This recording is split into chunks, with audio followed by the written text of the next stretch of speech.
Assalamualaikum warahmatullahi wabarakatuh. Halo teman-teman, perkenalkan nama saya Ratna Aini dengan NIM 3251240005. Saya dari Prodi Hukum Bisnis kelas B, mata kuliah Hukum Perusahaan. Pada video kali ini saya mengambil berita tentang konflik koperasi di mana yang berjudul Pemangkasan Dana Desa untuk Koperasi Desa Merah Putih. Nah, yang pertama ini ada ringkasan kasus yang berisi berita ini membahas kebijakan pemerintah yang mengalokasikan sebagian besar dana desa tahun 2026 untuk mendukung program Koperasi Desa Merah Putih atau KDMP. Nah, berdasarkan Peraturan Menteri Keuangan Nomor 7 Tahun 2026, sekitar 58,3% dana desa dialokasikan untuk mendukung pembangunan dan operasional koperasi tersebut. Kebijakan ini menimbulkan protes dari sejumlah kepala desa karena anggaran yang biasanya mencapai sekitar 1 miliar rupiah per desa kini harus berkurang drastis menjadi hanya sekitar 200 hingga 300 juta rupiah. Akibatnya, banyak program pembangunan desa seperti jalan, irigasi, drainase, dan kegiatan memperdayaan masyarakat terancam berhenti. Di sisi lain, pemerintah berpendapat bahwa kebijakan ini bertujuan memperkuat ekonomi desa melalui koperasi yang diharapkan mampu membuka lapangan kerja, memperkuat distribusi barang kebutuhan pokok, dan meningkatkan kesejahteraan masyarakat desa.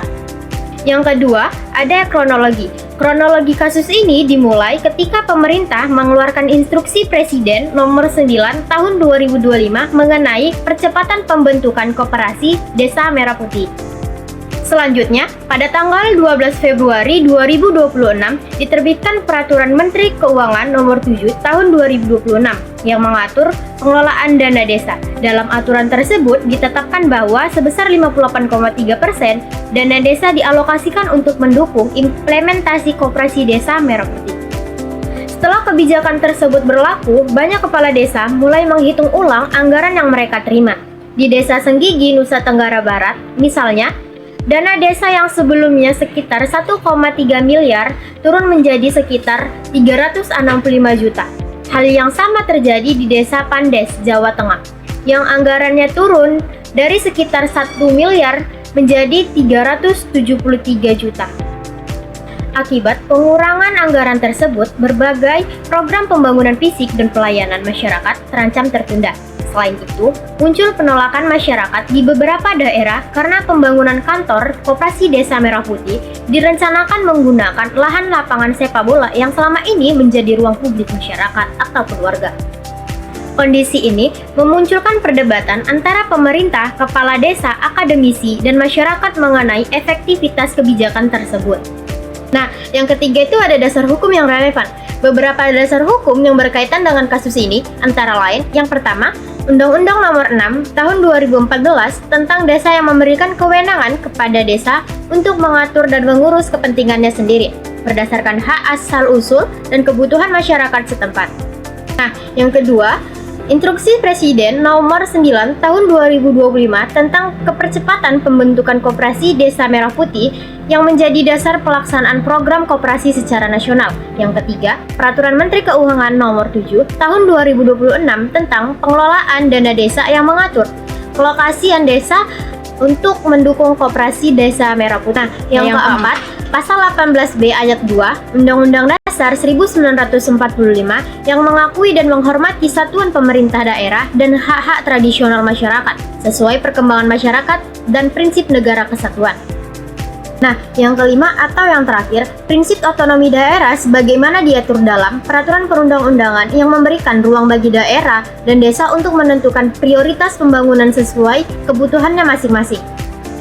Nah, yang keempat ada analisis. Menurut saya, sebagai mahasiswa, tujuan pemerintah untuk memperkuat ekonomi desa melalui koperasi merupakan tujuan yang baik. Koperasi memang tidak menjadi sarana untuk meningkatkan kesejahteraan masyarakat, memperkuat UMKM, dan membuka lapangan pekerjaan.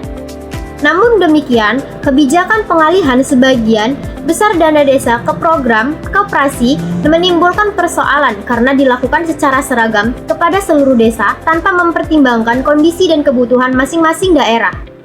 Tidak semua desa memiliki masalah yang sama. Ada desa yang membutuhkan bangunan jalan, jembatan, irigasi, dan fasilitas kesehatan dasar. Ketika anggaran pembangunan dipangkas secara signifikasi, maka kebutuhan masyarakat yang bersifat mendesak akan dapat terabaikan. Selain itu, pembentukan koperasi secara top-down dari atas ke bawah berpotensi menimbulkan masalah apabila tidak didahului kajian kelayakan yang matang. Banyak contoh program ekonomi desa yang gagal karena kurangnya kapasitas pengelolaan, minimnya partisipasi masyarakat, dan melemahnya pengawasan. Saya juga sudah melihat adanya potensi konflik dengan pelaku usaha kecil yang sudah ada di desa. Jika koperasi bergerak pada sektor yang sama dengan warung atau usaha masyarakat tanpa perencanaan yang baik, maka dapat menimbulkan persaingan yang tidak sehat. Nah, dari perspektif hukum administrasi negara, kebijakan publik seharusnya memperhatikan asas kemanfaatan, kepastian hukum, keterbukaan, dan partisipasi masyarakat. Oleh karena itu, kebijakan yang berdampak besar terhadap desa seharusnya disusun dengan melibatkan pemerintah desa dan masyarakat sebagai pihak yang terdampak langsung. Solusi yang seharusnya kita lakukan adalah, menurut saya, solusi yang paling tepat adalah pemerintah tidak mengurangi dana desa secara drastis. Program Koperasi Desa Merah Putih tetap dapat dijalankan, tetapi pendanaannya perlu menggunakan sumber anggaran lain atau dilakukan secara bertahap. Selanjutnya, pemerintah perlu melakukan studi kelayakan dan komprehensif sebelum membangun koperasi di setiap desa. Tidak semua desa memiliki potensi ekonomi yang sama, sehingga model koperasi yang ditetapkan harus sesuai dengan kondisi lokal. Pemerintah juga perlu memberikan pelatihan manajemen, akuntansi, dan kewirausahaan kepada pengurus koperasi, agar koperasi berjalan secara profesional dan berkelanjutan.